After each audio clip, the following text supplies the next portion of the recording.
Welcome back to the You Can Too podcast. On today's show, we have Evan Carmichael on the show. Now, I can go on and on about his accomplishments, to be completely honest. He started at 19 with a biotech software company, went to 22 years old. He's a venture capitalist raising 500 to 15 million. Now 3.5 million subscribers on YouTube, over 500 million views, just doing some truly astounding things in so many ways in this world. And the mission is to help people overcome the number one thing that's stopping everyone from achieving a life that they deserve to live. And Evan, give us a brief overview of who you are, what you're doing here, man. I'm grateful for you. Well, that was a pretty good review, James. I should bring you with me everywhere. You can do my intro. That was great. And why am I here? Well, because I wanted to spread more You Can Too as well. So excited to connect with you and see what questions you're going to ask. Yeah, absolutely, man. I know for the first 5 years of your YouTube channel, you only got to 9,000 subscribers. Now, I feel for a lot of people, especially in the world of just straight instant dopamine, instant rewards. That's what we're looking for. I'm curious for you, what kept you going? I thought I had like 2,000 after 5 years. 9,000 sounds great. I could be at 9,000. What kept me going was I always just focused on who I was serving instead of who I wasn't. I think the biggest problem that we face is you make a video, you release this video. I don't know how many people end up watching this, but I think at the beginning, you make a video and like 40 people watch the video and you feel like, man, I'm a total failure. I spent all that time, did all this work, did all this editing, whatever, and only 40 people watched it. I'm a loser. This isn't going to work. Where I always thought of, man, 40 people watch this thing? That's pretty dope. That's awesome. Like imagine you're going to go give a speech at a library or something and 40 people showed up. You'd be pretty excited to have 40 people sit there. But because it's online, we tend to not make it count as much. And we see other people hitting millions and you only hit 40, you feel like a loser. So I just always focused on who I was serving instead of who I wasn't. And that allowed me to keep going through. At the time too, there wasn't like being a YouTuber wasn't even really a thing. Nobody had 1 million subscribers. So there wasn't even anybody to like model or connect with or go after, but that was always a secret. And same thing now, if I'm doing a speech and there's 5,000 people in the audience or 5, it's like, okay, if we have 5 people in the audience, I can serve them on we'll make it a round table. I'll just go around and coach them individually versus 5,000. You're speaking to the stage, but just always focus on who you are serving instead of who you're not. Yeah, 1,000%. I think too, like throughout that journey, there had to be some kind of perspective on the monetary gain of the growth of the gain of growth of that respect. Was it always like, I want to serve people, or how did you kind of get past that first jump in the beginning where, I mean, a lot of people aren't really focused on serving. They're just focused on getting to a point where they can serve sustainably, if that makes sense. Yeah. So, I mean, I'm an entrepreneur. I like making money. You have to make money. If you have a big mission, even if you want to serve, I'm service first, like mission first, purpose first, change the world first. Awesome. And you have to learn to make money. So I say money can't be number one, but it's got to be in your top 5. If making money is in your top 100, you're not going to make money. And then you're just helping people on the evenings and weekends, which is still great, but it's not what you could be doing, right? We've got over 50 people on my team now because we know how to make money. If we didn't, then I'd be doing this. I wouldn't be on here talking to you because I'd have to do a million other things in my business just to keep the thing going. And so whether you're doing advertising or brand deals or sponsorships, or you have a product or service that you're selling, figuring out how you're going to make money is really, really, really important, especially in the early days. Because that is usually the thing that kills most people's dreams. It kills most people's podcasts and shows. It's like, man, that was so much fun to do, but I can't justify the time doing it anymore because I need to make money. And so I have to go back and get a job. Yeah. What for you, like throughout the journey, was it always just full belief in yourself? I assume for most people, it doesn't work that way, but when did the flip switch for you to realize this is the mission? Well, I still don't have full belief in myself. Of course. My biggest problem is I don't believe in myself to do the next thing. So I still make the content for myself, right? Yeah. Like you still need to believe that you can too. It's the same thing. That's why I do it. It's like, the thing is you believe in yourself to have gotten this far, but the challenge is you can too for the next step to be that guy up here. That's what you want to be able to hit. And so the belief game never ends. So I really just make my content for myself and then I share it with people. And thankfully enough people like it that I can turn it into a business as well. And the more you can make your business around things that you care about. Like you're doing this show, you should bring on people who you actually want to talk to, right? Like if hopefully you want to talk to me, Of hopefully course. you want to talk to the other guests that you bring on, right? Because if it's not, then you just bought yourself a job. If there's somebody who might really blow up your channel or some ideal guest metrics wise, but you hate them as a person for whatever reason, now you've bought yourself a job. You're doing something just to get numbers or just to get money or whatever, which is why you have a job. So ideally you're mixing, it's like that mix of the opportunity of what you love doing with what serves other people. Yeah. So for the people out there, if you're starting a podcast, because it's a big opportunity for this year, because it's one of the hot markets to do, awesome. You better like talking to people, you know, because you're going up against people like James, who likes talking to people and booking guests. And if you don't like it, then go do something else that you will love. So it starts with the heart. Like, what do you love doing? What would be fun to do?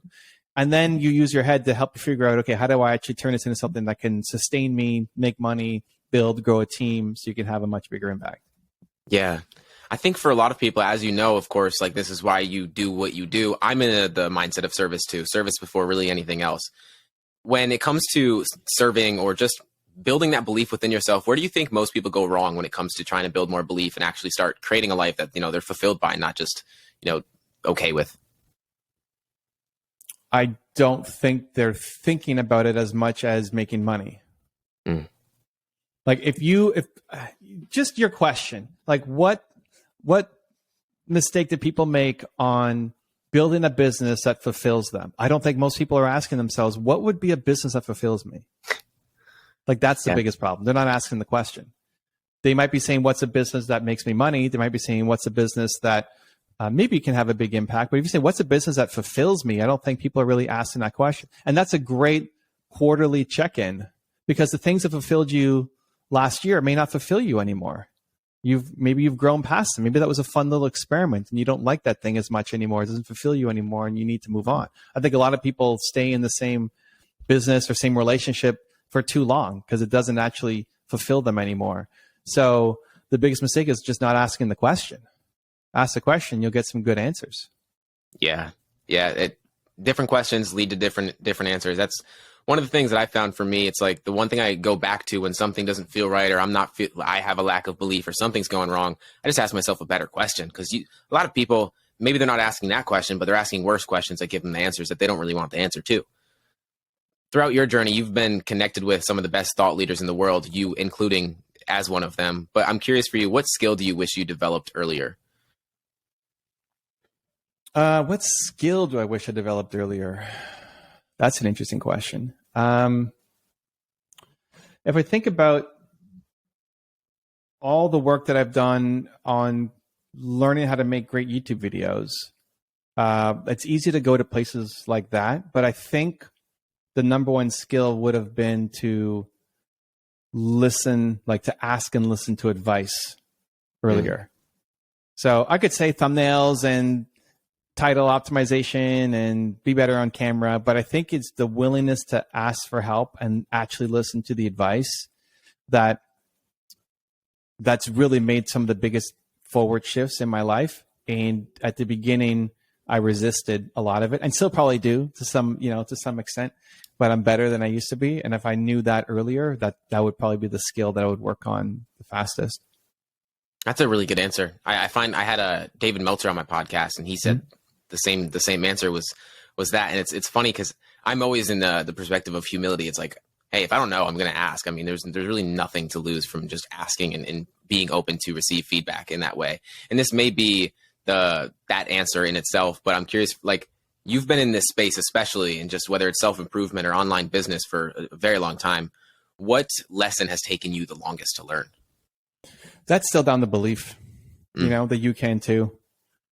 And sometimes it's just you can, because nobody else has done it. So there is no two yet. Yeah. And you have to make it so that you become the you can too for somebody else to look at what you've done. Right. The belief that it's possible, the belief that someone like you can do it, the belief that it will work out, the belief that it's not too late, or that you're not too old or too young or too whatever to do it. Belief is still the core of what I'm trying to spread to the world. I think it's the world's biggest problem. Do you feel for you that seems to be the same case? Because I feel, I mean, looking from external things that you've achieved, accomplished, people would see, oh, there's no way that he doesn't believe in himself. There's no way he still struggles with that. Why do you feel that that's a consistent hurdle that people really never get over? I think whatever. So I go through this exercise where I have everybody figure out the most important core value. Like, what do you believe is at the core of you? And mine is belief, and yours could be like, you can too. Like that concept. There's a concept that is at the core of everybody, and it's your greatest superpower. Like your greatest superpower is helping other people believe that they can too. And I'm sure you've got tons of examples to share and books and stories and your own personal story and outlook. And you have an answer for everybody, which is great. And they'll be inspired by that. And it's still your biggest weakness. It's like, how do you unlock the next level of James? More you can too.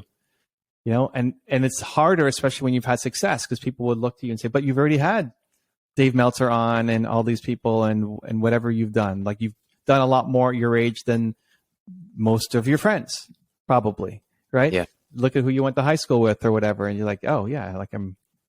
Not that it's a competition, but exactly, they would look to you and say, "Man, how did you do all that stuff?" And I remember the guy at my high school who was what's the person in charge? Who you elect your classmate to be like the king or whatever? Valedictorian? No, you elect him, like you vote on him, like the most popular.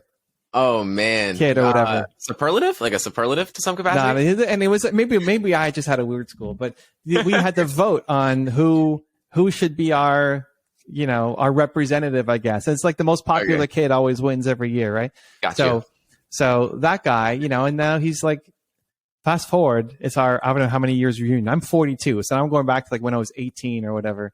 And he's a teacher. It's like not that that's a bad role or anything, but of course. It's like, man, he had he was the most popular kid anyway. So like people would look to you and say, you've already done so much, but it's like, dude, I'm just getting started. Like, this is nothing. This is nothing compared to like, watch me in 5 years. Yeah. But that's a scary path to go down because you will have all sorts of self-doubt and limiting beliefs. And the more you do shows like this and bring on guests who inspire you and you ask questions that help you, that keeps you on track. But that's always the thing that will need to be battled against is the belief that you can too, to do the next thing, right? Not to do what you've already done. Yeah. It's the whole purpose of it. It was just like I always tell people it was like a pull. I think a lot of people are trying to get like pushed towards a future that they don't really feel aligned with. I felt like a pull to come do this podcast. Like I feel like for you, it's the same thing. It's like, I feel like people need to hear this. It's the number one problem in the world. And we have to start breaking through these limiting barriers that we place upon ourselves. And I'm throughout your journey, like now where you're at, I feel there's especially as entrepreneur, I find it as this balance between surrendering and striving. It's like if we're lacking belief, we're always striving to get to where we want to go.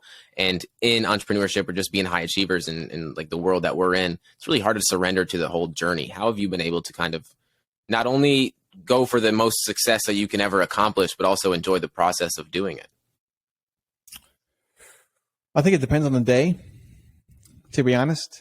I don't think anybody's perfect in that respect. I think on the days when you're striving like crazy, you need to surrender more. And on the days when you're surrendering all the time, you need to strive more. Like I find when I'm super stressed out about something, the answer is go for a walk and breathe and surrender more and trust that it's going to work out. Mm-hmm. And when I'm too, like if I just came back from a cruise and I was sitting on the beach and it's like, okay, I've had enough of this sitting on the beach surrender stuff. I need to like get to work and strive for something. We need to make something happen now. So whatever the thing is, you probably need more of the opposite. If you push too far, like either of those are too far in the wrong direction, you need a little bit more of the opposite. So it just depends on the day that how I'm feeling right now. I think that's a different perspective than I'm used to hearing. A question I'd love to ask you throughout this is like, you are someone that, like most people, it's the consistency aspect is really big for you. I feel like you've just consistently shown up year after year, day after day, just showing up, doing the things that you set out to do. But what are the less obvious reasons that you found success? I think the willingness to not do work that would make money or do well, but doesn't feel right. So I will often say yes to things that I shouldn't and say no to things that I should, right? Yeah. So example, like if you look at my channel, consistency has definitely helped. It's been 14 years of making content on the main channel. The first top 10 video, which a lot of people know me for now, for like top 10 rules for different people. The first top 10 I made was on Kanye West. And that was in response to a friend of mine who made a blog post that was against Kanye West and the whole Taylor Swift thing, like back in the day. I said, dude, you can learn from him. Like, he's had a tremendous amount of success. He might put his foot in his mouth. He might do the wrong thing, but he's had a ton of success. He won more Grammys than anybody in history at his age. He went from being a producer to rapper to entrepreneur to billionaire. Has he made a lot of screw ups that you don't want to model? Yes, but like, who cares? You don't have to be the next Kanye. You can learn a couple things from him. So I got so pissed at my friend that he wrote this blog article that I threw away my day. I had something else planned for that day. And like, I'm going to make a video on Kanye West and the things you can learn from him. And that was what I did that day. Only from my friend Mark. That was it. That was the only reason. Like, I didn't even care if, like, I didn't think it would do well. That wasn't the point. It was just kind of like, Mark, watch this. Okay. And it ended up doing really well. Yeah. And that then became, hey, can you do Dame Dash and Jay-Z and Jeff Bezos and Oprah Winfrey? And so that led to this whole other thing that I created off of this one thing because of my friend Mark. But I shouldn't have done that logically. There's also other videos. If I did the top 10 stupidest things Kanye has done, that video would pop so hard that like that video would crush. People love seeing other people fail and make mistakes. I just don't want to make that. Like, this is how people burn out. 14 years of making videos. We're still making daily videos, still going. Like, I have no intention of stopping anytime soon. Why? Because I love it. Because you don't burn out from the stuff that you love. But if I was making videos of the reasons to hate Kanye or Trump or like insert whoever, I would hate myself. And like, then it feels like work and I would burn out really quickly from it. Doing this, like, this doesn't work for me. This is talking to you isn't work. It's in my calendar under like working hours, I guess. But I don't look at this like, oh my God, James, who is this guy? I got to talk to this another interview, No, it's like, oh, cool, James, like, you sent me even how we did this. Like, my team is saying no to like so many interviews and requests. Yours came in. And it was just something about the vibe on Instagram, I think, from you, right? Yep. And put James in. Like, but we got to do all this stuff. No, I don't care about that stuff. Like, put James in. And who knows where that leads? And sometimes I'm somebody's first guest on their show, and years later they still remember and say, "Dude, you were my first guest. Thank you for coming on." And other times I've been on somebody's show as the first guest, and they never release it, and they never start their show.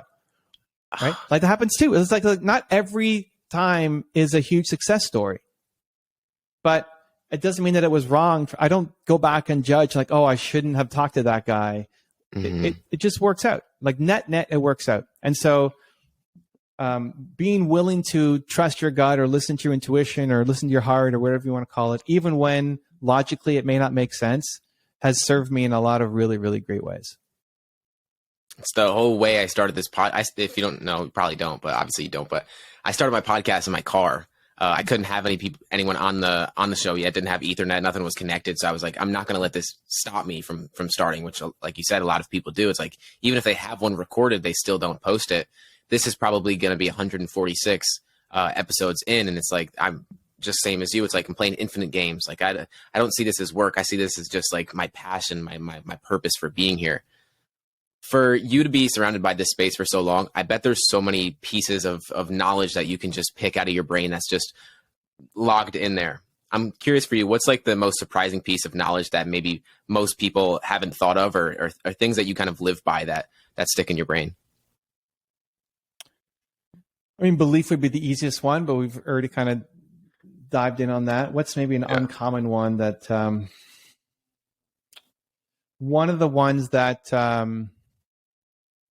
I'm wrestling with right now, which might be interesting to dive into, is the whole idea of the 10x growth instead of 2x growth. So Benjamin Hardy, a friend of the channel, wrote a book, 10x is easier than 2x. Out. Yeah. And it's a different style of thinking to say, okay, if I have 3.5 million subscribers and it's taken me 14 years to get here, how do I get to 35 faster? Like, what is that even? Nobody's even done it. And what are the different ways to be able to go off and do it? And it's like, it's a different question to ask, because I could just keep going at the same path that I'm going, and it's great. And everybody would, for the most part, praise and say, wow, you're doing such a great job. And it's still not even close to what I'm capable of doing. And so how would I hit 35? That's the next line of, and then that's scary. It's like, oh my gosh, how am I going to do that? Nobody's ever done that. You add up like Tony and Gary Vee and Grant Cardone and Tom Bill, all of them combined, and they're not at 35. So how am I going to go off and do that? Right? Like, okay, but that then becomes a challenge, and let's get on board. That's not even you can too yet. That's the you can, and then I want to be the you can too for other people. It's the whole mission. When I thought of starting this podcast, I thought of Roger Bannister for some reason. Like when he broke the 4-minute mile, it was just like mind boggling. That was I think the you can too was like more of like a mantra to myself almost, because I had a lot of lack of belief within myself. And it was just like this pulling of like, if someone else is capable of doing it, you doing something from the beginning. I mean, there was a lot of lack of belief for everyone starting, but it's hard to see that. And I think I'm so grateful that you make content on this and you're in this space so much, because regardless of what's going on in the world, belief is the underlying the foundation of the home that not many people talk about, not nearly enough. And I'm grateful that you brought up that perspective of asking different questions, because I'm curious, if you had to write a sticky note right next to your bedside table and there was a question on it and you had to read it every morning, what would the question be? I don't have a question. I have a note on my cell phone. Okay. I don't know if you can read that. Remember your intention. I love it. Remember your intention. So this is what pops up every time I go. How many times you go to your cell phone? It's like, remember your intention. And I think, you got something on yours? I have, take your time. Yeah.